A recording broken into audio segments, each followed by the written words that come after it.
Hello प्यारे विद्यार्थियों, मैं रुद्र त्रिपाठी आप सभी का आपके YouTube channel Rudra coaching classes में हार्दिक स्वागत करता हूं। तो विद्यार्थियों, जैसे कि पता होगा, आज आपकी जो क्लास है वह कक्षा 9 की हिंदी व्याकरण, ठीक। और जो टॉपिक है हमारी वह है समास। सबसे पहले जानने की कोशिश करते हैं समास होता क्या है, उसकी परिभाषा जानेंगे, इसके बाद उसके भेद यानी उसके प्रकार जानेंगे, फिर इसके बाद हम उसके उदाहरण को समझेंगे, ठीक। तो सबसे पहले जानते हैं समास कहते किसको है। तो आप लोग एक काम कीजिए, सबसे पहले हेडिंग डाल लीजिए, समास की परिभाषा, ठीक। आप लोग यहाँ पे क्या डालेंगे, परिभाषा, यानी परिभाषा किसकी, समास की परिभाषा, ठीक। इसमें क्या लिखेंगे कि दो या दो से अधिक शब्दों को निकट लाने से, दो या, क्या लिखेंगे आप, दो या दो से अधिक, दो या दो से अधिक शब्दों को, अधिक शब्दों को निकट लाने से, निकट लाने से, दो या दो से अधिक शब्दों को निकट लाने से, नए शब्द की रचना को, लाने से नए शब्द की रचना को, नए शब्द की रचना को समास कहा जाता है। नए शब्द की रचना को क्या कहा जाता है, समास कहा जाता है। इसमें क्या लिखा गया है कि दो या दो से अधिक शब्दों को निकट लाने से नए शब्द की रचना, यानी जब दो या दो से अधिक शब्दों को निकट यानी पास लाया जाता है, उससे जो नया शब्द बनता है उसे क्या कहा जाता है, समास कहा जाता है। आप उदाहरण ले लीजिए, उदाहरण, जल में डूबा हुआ, जल में या पानी में डूबा हुआ, पानी में क्या लिखेंगे यहाँ पे, पानी में डूबा हुआ, इसका जो समास बन के आएगा जलमग्न, जलमग्न बन के आएगा, ठीक। पानी में डूबा हुआ। अब जैसे लिख सकते हैं आप, चार आनन का समूह, चार आनन का समूह, चार आनन का समूह। तो इसका समास नया शब्द क्या बनेगा, इसका बनेगा चतुरानन। दो या दो से अधिक शब्दों को पास में लाया गया, उससे नए शब्द बने। जैसे क्या था पहला, पानी में डूबा हुआ, तो वह हो गया जलमग्न। चार आनन का समूह क्या हो गया, चतुरानन। अब देखो पूर्व पद एवं उत्तर पद क्या होते हैं। पहले क्या लिखेंगे, पूर्व पद, समास में ही होता है, पूर्व पद व उत्तर पद, पूर्व पद व उत्तर पद, ठीक। इसमें होता है कि समास रचना में दो पद होते हैं, ठीक। समास रचना में क्या होते हैं बेटा, दो पद होते हैं। पहले वाले पद को पूर्व पद कहा जाता है। लिख सकते हैं, समास रचना में, समास रचना में दो पद होते हैं, दो पद होते हैं। पहले पद को, पहले पद को पूर्व पद कहा जाता है। पहले पद को क्या कहा जाता है, पूर्व पद कहा जाता है। किसे, पहले पद को पूर्व पद कहा जाता है, वह बाद वाले पद को उत्तर पद कहते हैं। बाद वाले, बाद वाले पद को, बाद वाले पद को उत्तर पद, उत्तर पद कहा जाता है। समास रचना में दो पद होते हैं। पहला पद क्या होता है, पूर्व पद, और जो आखिरी पद आता है यानी बाद वाला पद वह उत्तर पद कहलाता है। समास की परिभाषा हो गई, समास के उदाहरण हो गए, पूर्व पद व उत्तर पद हो गया। अब आप लोग हेडिंग डाल लीजिए समास, समस्त पद, समस्त पद, हेडिंग डालेंगे आप लोग क्या, समस्त पद। अब यह समस्त पद क्या होता है, समास प्रक्रिया में बने नए शब्द, ठीक, को समस्त पद कहते हैं। क्या लिखेंगे, समास प्रक्रिया में, ये वाला, समास प्रक्रिया में, समास प्रक्रिया में बने नए शब्द को, बने नए शब्द को समस्त पद कहा जाता है। बने नए शब्द को क्या कहा जाता है, समस्त पद कहा जाता है। ठीक है, क्या हो गया आपका, समस्त पद हो गया। अब समास विग्रह किसे कहते हैं, यह जान लीजिए, हेडिंग डालिए समास विग्रह। क्या डालेंगे हेडिंग आप लोग, समास विग्रह, समस्त पद हो गया। अब आप लोग हेडिंग डालेंगे समास विग्रह। आखिर का समास विग्रह होता क्या है, जब आपने समस्त पद समझा, अब आप समझेंगे समास विग्रह। समस्त पद के पदों को क्या लिखेंगे आप, समस्त पद के पदों को, समस्त पद के, या क्या बता रहे हैं आपको, हम समास विग्रह बता रहे हैं, समस्त पद के पदों को पहली जैसी दशा में लाना, पद के पदों को, पद के पदों को पहली जैसी, पहली जैसी दशा में लाना, पहली जैसी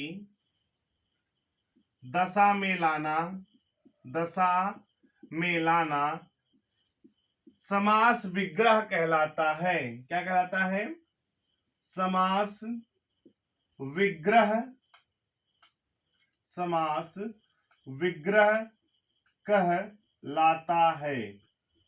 कितनी चीजें हो गई आपकी, पूर्व पद, उत्तर पद, समस्त पद व समास विग्रह। अब आप हेडिंग डाल लीजिए समास के भेद या प्रकार, समास के भेद, समास के भेद, या क्या कह सकते हो आप इसको, समास के प्रकार। तो समास के मुख्यतः 6 भेद होते हैं।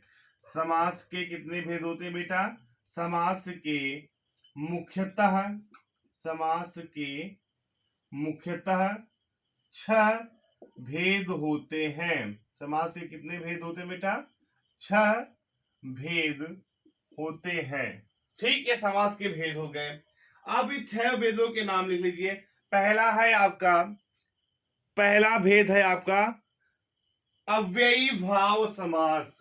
पहला है आपका क्या, अव्ययी, अव्ययी भाव, अव्ययी भाव समास, पहला समास का भेद। ठीक, दूसरा है आपका तत्पुरुष समास। दूसरा आपका है कौन सा, तत्पुरुष समास। 6 भेद होते हैं। तीसरा आपका भेद है बेटा द्वंद्व समास। तीसरा आपका कौन सा है, द्वंद्व समास, या तीसरे नंबर का समास। चौथा समास आपका कर्मधारय समास, कर्मधारय समास। 5वें नंबर का आपको जो समास आता है वह आता है द्विगु समास, द्विगु समास। और जो आखिरी समास आता है 6ठे नंबर पे, वह आता है बहुव्रीहि समास, बहुव्रीहि समास। ये 6 समास आज आपको मैं पढ़ाऊंगा, वो भी उदाहरण सहित। इसका उदाहरण कैसे होता है, इन सब चीजों के बारे में भी मैं आपको पढ़ाऊंगा। तो ये क्या हो गया, आज आपने भी क्या समझा, अभी आपने पूर्व पद, ठीक।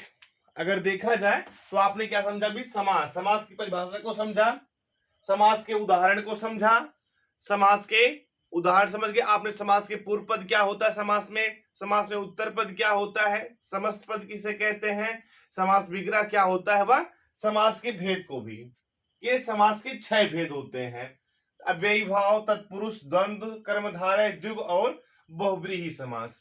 अब आप लोग हेडिंग डाल सकते हैं। पहली हेडिंग आपकी, ये जो समास के प्रकार यानी समास के जो भेद हैं, पहली हेडिंग है आपकी अव्ययी भाव समास। तो आपका पहला समास क्या है बेटा, अव्ययी भाव समास। यहाँ पे नंबर 1 करके लिखेंगे आप, क्या नंबर 1 करके, अव्ययी,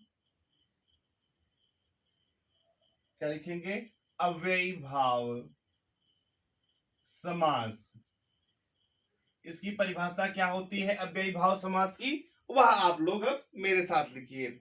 यानी जिस समास में पहला पद प्रधान, क्या लिखेंगे अव्ययी भाव समास में, जिस समास में पहला पद प्रधान,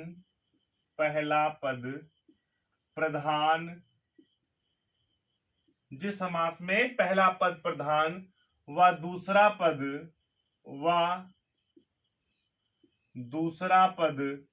गौड़ होता है, पहला पद प्रधान व दूसरा पद गौड़ होता है, उसे अव्ययी भाव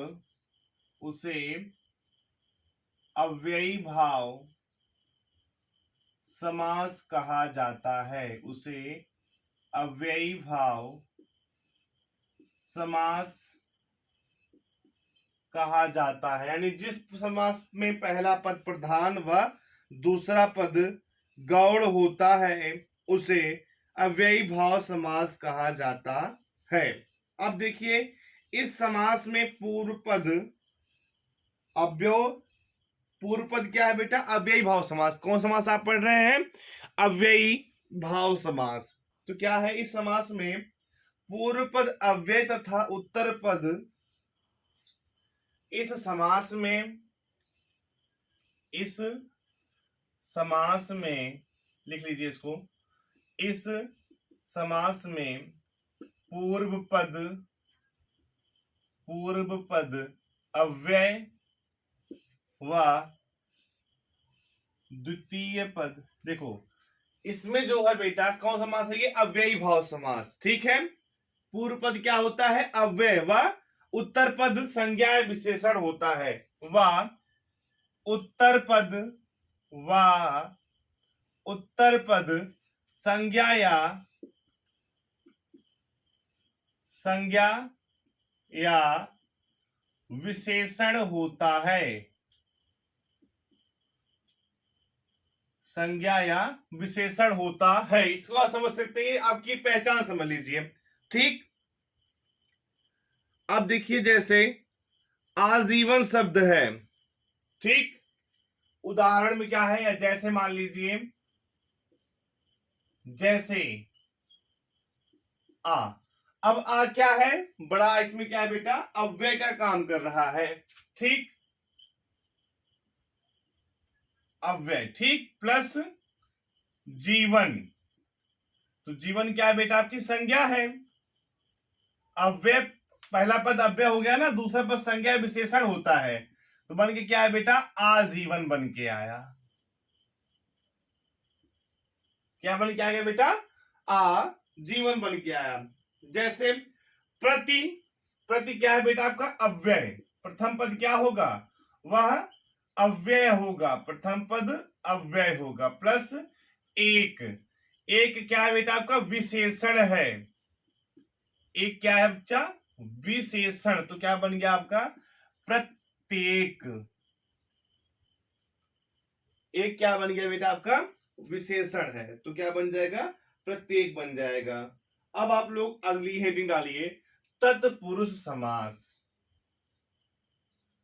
दूसरा समास है क्या बेटा, तत्पुरुष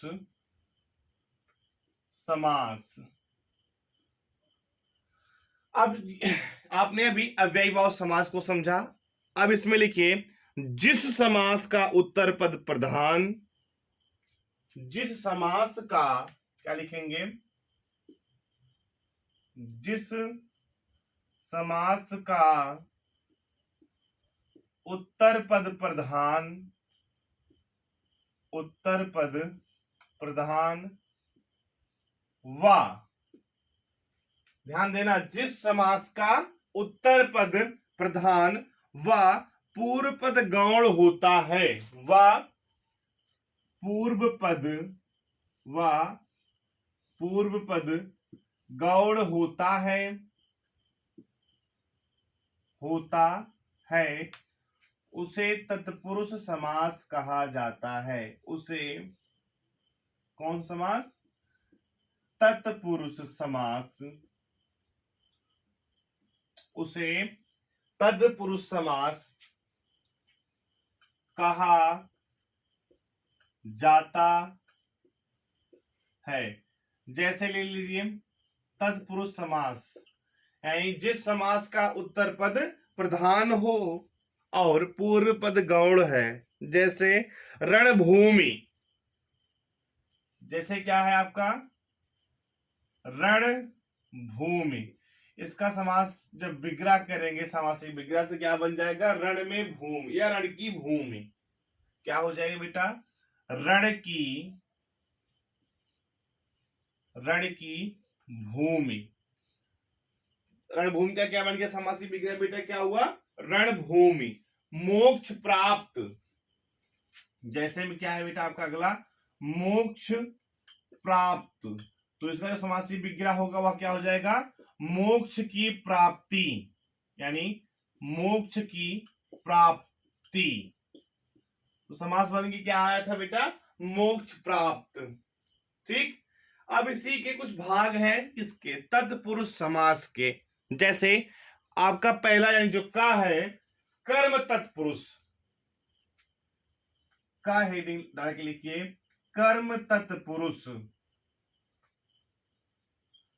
कर्म तत्पुरुष। तत्पुरुष समास के भी भेद हैं।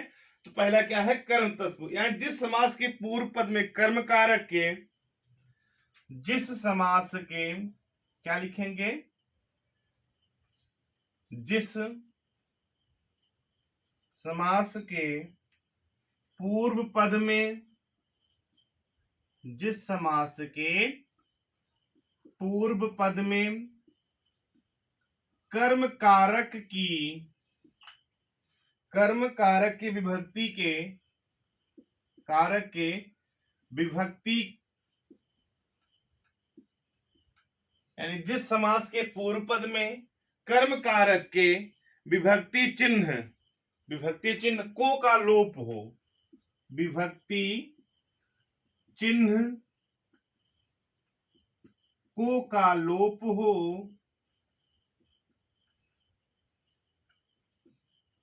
किसका लोप हो बेटा? को का लोप हो, उसे कर्म तत्पुरुष कहते हैं। उसे कर्म तत्पुरुष, उसे क्या कहा जाता है? कर्म तत्पुरुष कहते हैं। जैसे क्या हो जाएगा इसका? कर्म तत्पुरुष का ग्रामगत, जैसे ले लीजिए आप ग्रामगत, ग्राम को गया हुआ, ग्रामगत। समासिक विग्रह क्या हो जाएगा? ग्राम को गया हुआ, ग्राम को गया हुआ। क्या है बेटा? ये ग्रामगत आपका समास है। ठीक। जैसे मृत्यु प्राप्त, कर्म तत्पुरुष का दूसरा उदाहरण क्या है? मृत्यु प्राप्त। इसका समासिक विग्रह क्या बन जाएगा बेटा? मृत्यु को प्राप्त,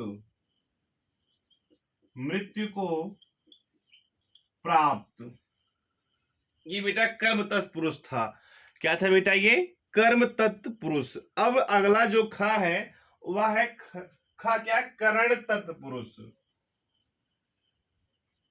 करण तत्पुरुष। क्या है बेटा आपका अगला? करण तत्पुरुष। अब करण तत्पुरुष आखिर होता क्या है? तो लिखिए इसमें, जिस समास के पूर्व पद में, जिस समास के, जिस जिस समास के पूर्व पद में, जिस समास के पूर्व पद में करण कारक के,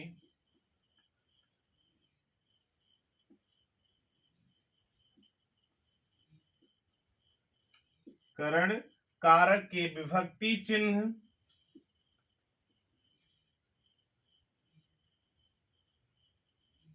विभक्ति चिन्ह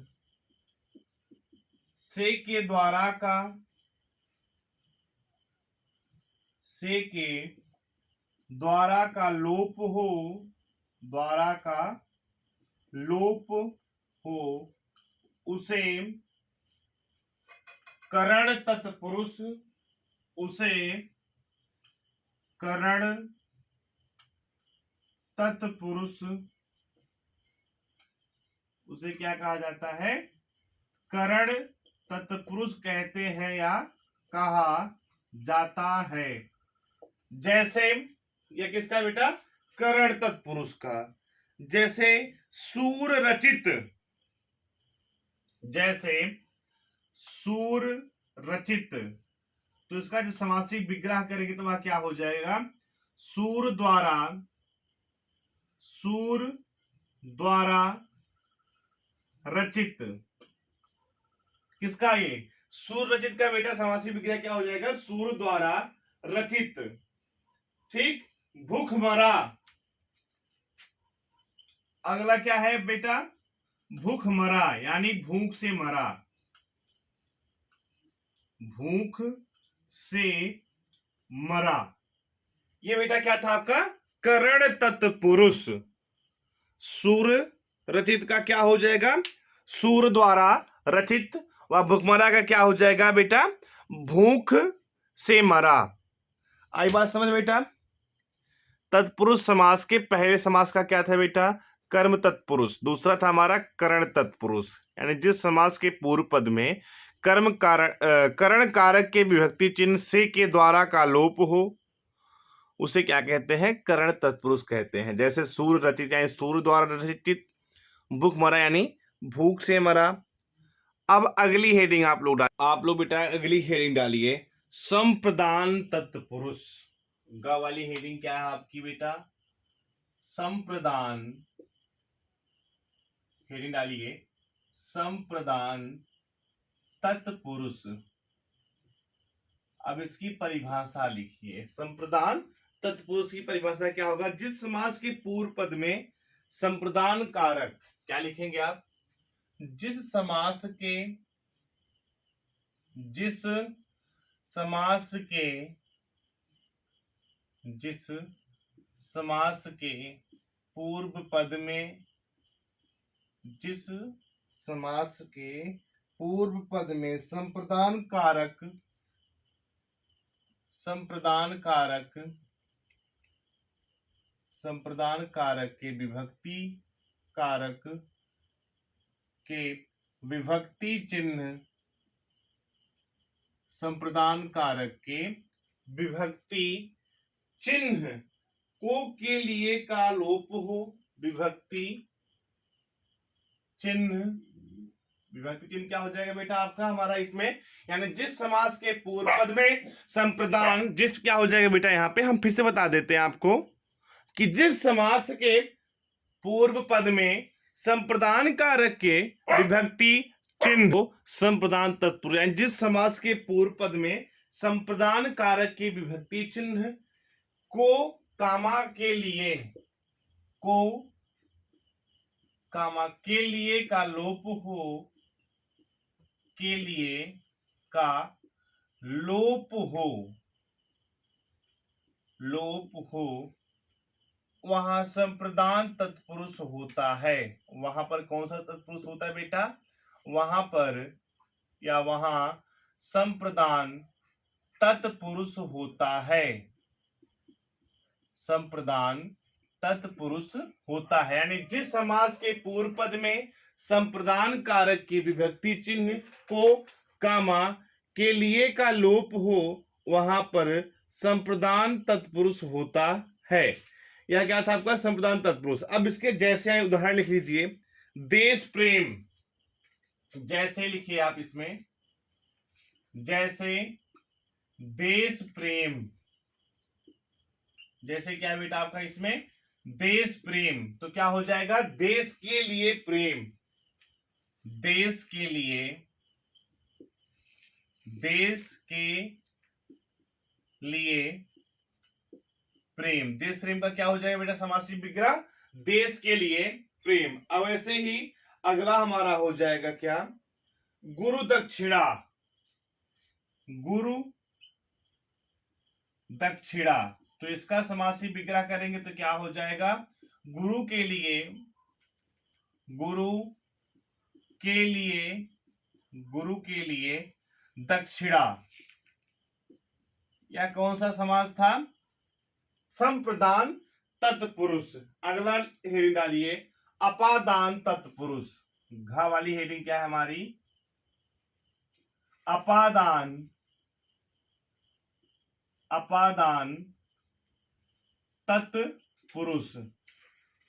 इसकी परिभाषा क्या हो जाएगी कि जिस समास के पूर्व पद में अपादान, अपादान कारक की विभक्ति चिन्ह, यानी जिस समास के पूर्व पद में, यहां पे क्या लिखेंगे आप, जिस समास के, जिस समास के पूर्व पद में, पूर्व पद में अपादान कारक, अपादान कारक के विभक्ति, अपादान कारक के विभक्ति चिन्ह, अपादान कारक के विभक्ति चिन्ह से अलग का लोप होता है, से अलग का लोप होता है, से अलग का लोप होता है, वहां अपादान कारक, वहां अपादान, वहां अपादान तत्पुरुष, वहां पर क्या होता है अपादान तत्पुरुष होता है। यानी जहां पर पूर्व पद में अपादान कारक की विभक्ति चिन्ह से अलग का लोप होता है वहां पे क्या होता है अपादान तत्पुरुष होता है। जैसे ले लीजिए रोग मुक्त, जैसे बेटा आपका क्या हो गया रोग मुक्त, तो क्या हो जाएगा इसका समासिक विग्रह रोग से मुक्त।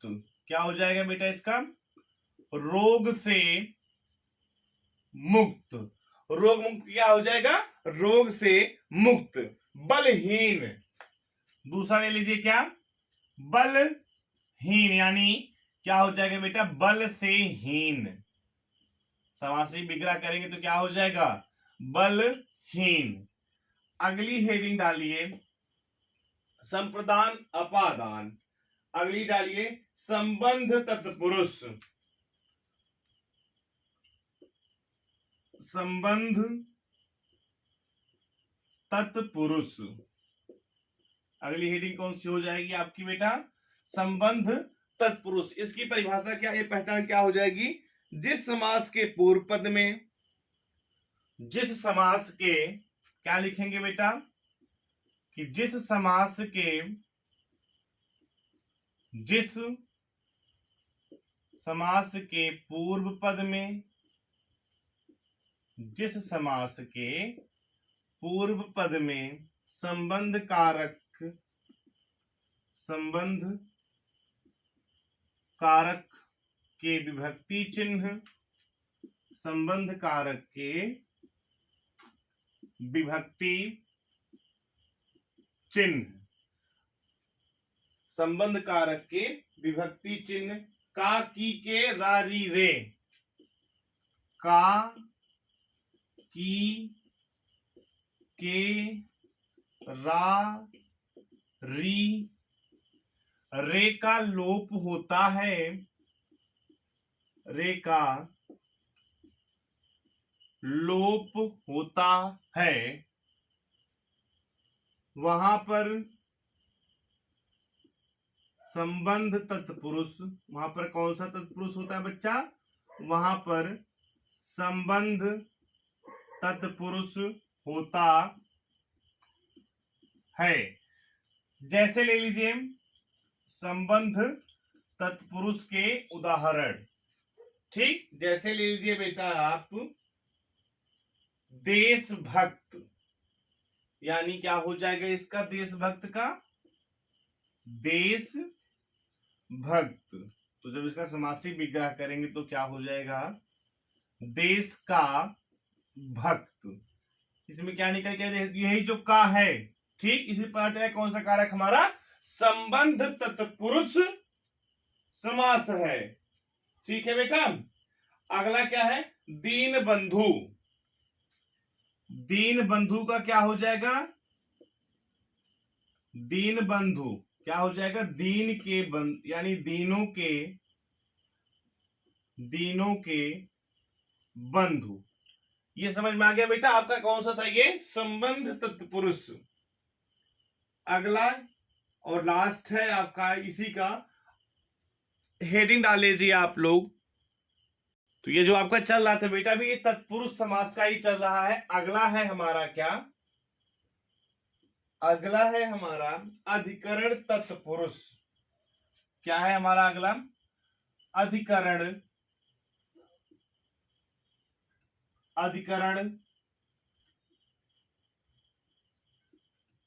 अगली हेडिंग है हमारी, यानी अगला प्रकार है इसका क्या?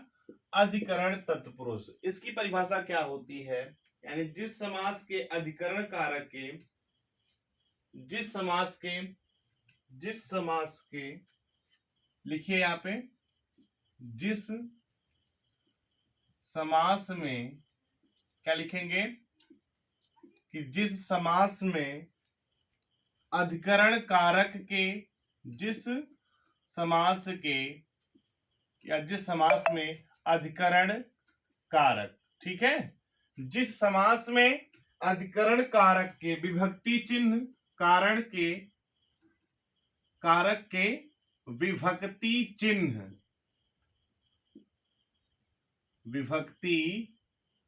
चिन्ह यानी अधिकरण कारक के जो विभक्ति चिन्ह होते हैं में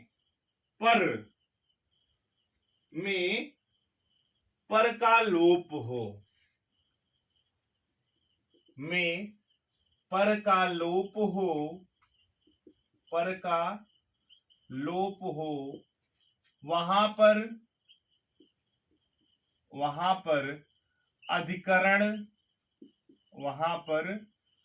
अधिकरण तत्पुरुष होता है। वहां पर क्या होता है बच्चा? अधिकरण तत्पुरुष होता है। जैसे ले लीजिए आप इसका अधिकरण तत्पुरुष का, जैसे क्या हो जाएगा? दानवीर। क्या हो जाएगा बेटा? दानवीर। तो इसका जब समासिक विग्रह करेंगे तो क्या हो जाएगा? दान में क्या हो जाएगा बेटा? इसका दान में वीर। दूसरा उदाहरण समझते हैं इसका। क्या दानवीर हो गया बेटा आपका? कर्मवीर। दूसरा उदाहरण इसका ले लीजिए, क्या? कर्मवीर। तो क्या हो जाएगा? कर्म में वीर। अगर आप देखें तो में जो है ये किसका बेटा बोध करा रहा है हमें? अधिकरण तत्पुरुष। क्योंकि बीच में आज जब समासिक विग्रह हमने किया दानवीर का, दान में वीर बन के आया ना, ठीक। अगली डालिए अब आप लोग। तीसरा समास है हमारा द्वंद्व समास। तीसरा समास है हमारा कौन सा? द्वंद्व समास। द्वंद्व समास कहते किसे हैं? इसकी परिभाषा। अभी तक आपने तत्पुरुष समास के प्रकार को समझा। लिखिए, जिस समास में ना पूर्व पर प्रधान होता है, लिखिए जिस समास में क्या लिखेंगे आप? जिस समास में ना पूर्व पद ना पूर्व पद प्रधान होता है, ना पूर्व पद प्रधान होता है, ना तो उत्तर पद, ना तो उत्तर पद, बल्कि ध्यान देना है इनमें जो है बेटा आपका ना तो पूर्व पद प्रधान होगा और ना ही उत्तर पद, बल्कि दोनों ही पद समान होते हैं, बल्कि दोनों पद क्या होते हैं बेटा, समान होते हैं, समान होते हैं। उसे द्वंद्व समास कहा जाता है। उसे क्या कहा जाता है बेटा, द्वंद्व समास कहा जाता है। ना तो पूर्व पद प्रधान होगा और ना ही उत्तर पद प्रधान होगा, उसे क्या कहते हैं, द्वंद्व समास। इस समास में इस क्या लिखेंगे आप इसमें कि इस समास में, किस समास में, द्वंद्व समास में, इस समास में दो शब्दों के निकट आ जाने से, समास में दो शब्दों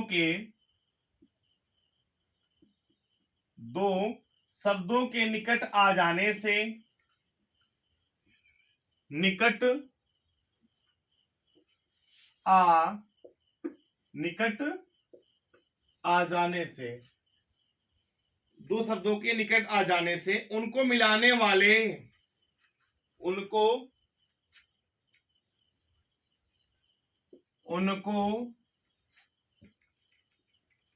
मिलाने वाले, दो शब्दों के निकट आ जाने से उनको मिलाने वाले और या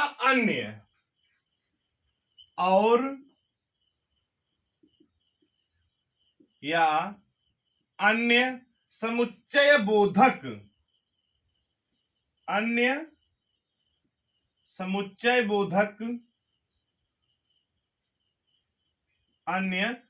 बोधक अवयवों का लोप होता है।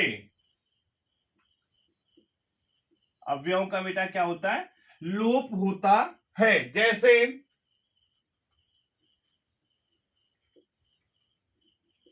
ले लीजिए ये द्वंद्व समास का, जैसे नर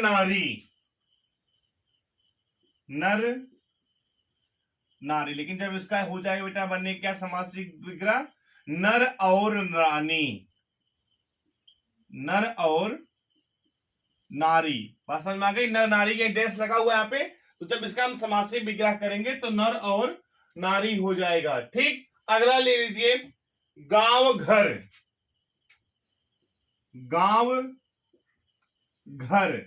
तो बेटा समासिक विग्रह क्या बन जाएगा इसका, गांव और घर। अगला समास है हमारा कर्मधारय समास। चौथे नंबर कौन सा समास बेटा हमारा,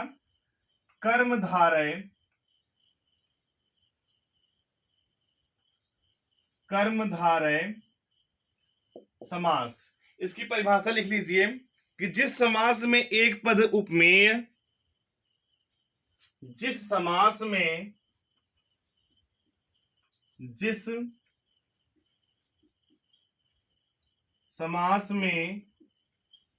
एक पद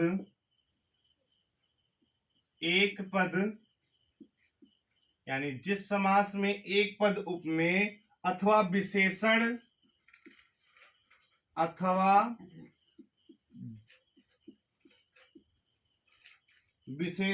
और विशेष्य हो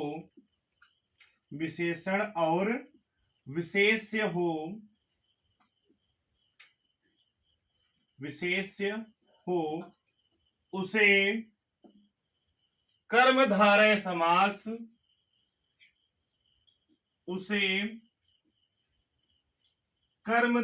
समास कहा जाता है। उसे कर्मधारय समास कहा जाता है। यह कर्मधारय समास की परिभाषा हो गई। अब आप लोग हेडलिक का करके विशेषण व विशेष्य, विशेषण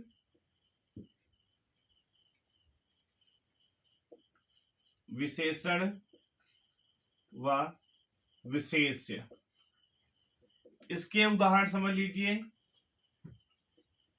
विशेषण व विशेष्य के कर्मधारय के उदाहरण, कर्मधारय समास के विशेषण और विशेष्य के उदाहरण क्या हो जाएंगे बेटा?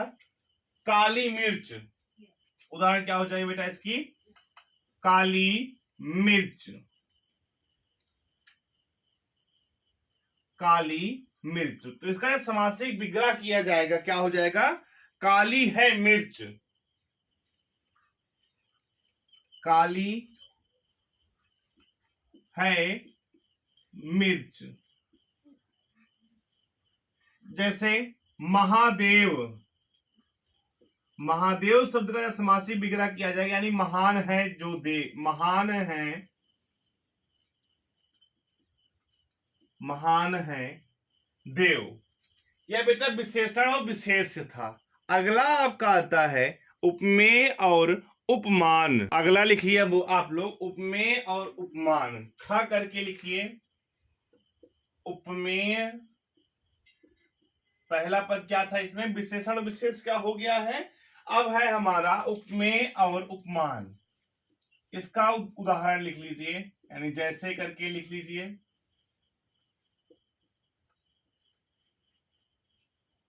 इसका उदाहरण क्या हो जाएगा बेटा आपका? मान लीजिए कमल नयन, उदाहरण क्या हो जाएगा? कमल नयन, ठीक, यानी कमल रूपी नयन। तो समास विग्रह करेंगे तो क्या हो जाएगा? कमल रूपी नयन। ये कमल नयन शब्द का क्या हो गया? समास विग्रह, कमल रूपी नयन। अगला हम ले लेते हैं जैसे कनक लता, कनक लता। जब इसका समासिक विग्रह हो जाएगा कनक रूपी लता, क्या हो जाएगा इसका समासिक विग्रह? कनक रूपी लता। अगला समास हेडिंग डालिए, पांचवा है हमारा द्विगु समास। पांचवा है हमारा कौन सा समास बेटा? द्विगु समास। अब द्विगु समास की परिभाषा क्या होती है? लिखिए, जिस समस्त पद का पहला पद, जिस समास का पहला पद, पहला पद संख्यावाचक हो। क्या हो बेटा? संख्यावाचक हो, उसे द्विगु समास कहा जाता है। उसे द्विगु समास, उसे द्विगु समास कहा जाता है। यानी ऐसा समास जिसका पहला पद क्या हो? संख्यावाचक हो, उसे द्विगु समास कहा जाता है। जैसे त्रिभुज, जैसे आप लिख लीजिए, पहला क्या है आपका समास? त्रिभुज। अब जब इसका आप समासिक विग्रह करेंगे तो क्या हो जाएगा? तीन भुजाओं का समूह, तीन भुजाओं का समूह। तो क्या हो गया बेटा? त्रिभुज। यानी संख्यावाचक आया, तीन क्या आपकी संख्या है। अगला ले लेते हैं जैसे दोपहर, यानी दो पहरों का समूह। दूसरा हमारा समास क्या हो गया बेटा? दोपहर, यानी दो पहरों का समूह, दो पहरों का समूह। छठवां समास है, यानी लास्ट समास है हमारा, कर्मधारय हो गया, द्विगु हो गया, बहुव्रीहि समास। बहुव्रीहि व्रीहि समास, यह है हमारा छठवां समास। अब इसकी परिभाषा लिख लीजिए कि जिस समास में ना पूर्व पद प्रधान होता है, जिस समास में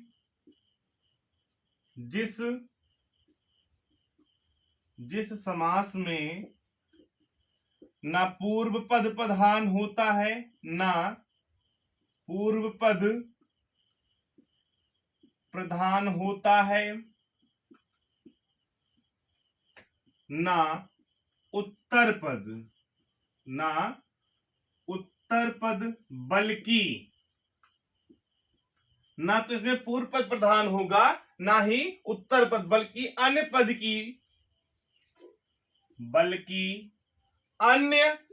की ओर संकेत करते हैं, बल्कि अन्य पद की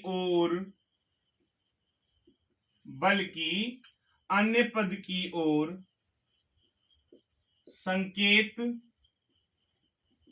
करते हैं, उसे बहुव्रीहि समास कहते हैं। उसे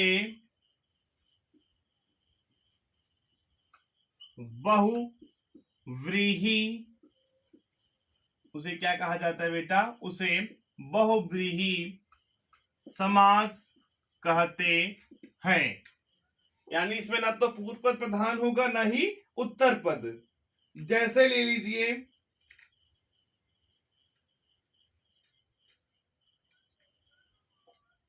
जैसे एक दंत, जैसे यानी उदाहरण क्या हो जाएगा बेटा? जैसे ले लीजिए एक दंत, इसका जब हम समासिक विग्रह करेंगे तो क्या हो जाएगा? एक दांत है जिसके, क्या हो जाएगा बेटा? एक दांत है जिसके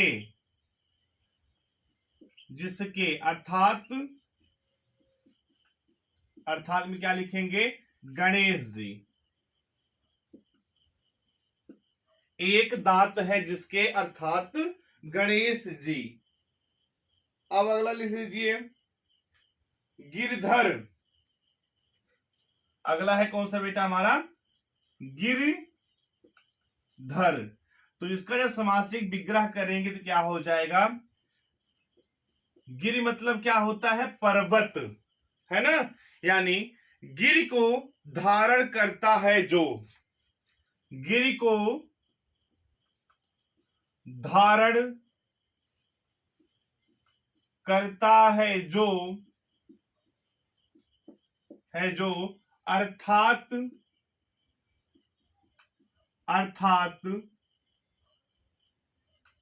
अर्थात श्री कृष्ण जी। प्यारे विद्यार्थियों, आज आपकी जो ये क्लास रही लाइव कक्षा 9 के विद्यार्थियों के लिए समास, हिंदी व्याकरण का समास था। इसमें आपने समास की परिभाषा को समझा, समास के प्रकार को समझा, व हर एक समास के उदाहरण के साथ साथ आपने उसकी परिभाषा भी समझी। तो समास के मुख्यतः 6 भेद होते हैं। 6 भेद जो तत्पुरुष समास था, इसके भी 5 या 6 टाइप होते हैं। हर एक टाइप को अच्छे तरीके से आपके सामने पेश किया गया है।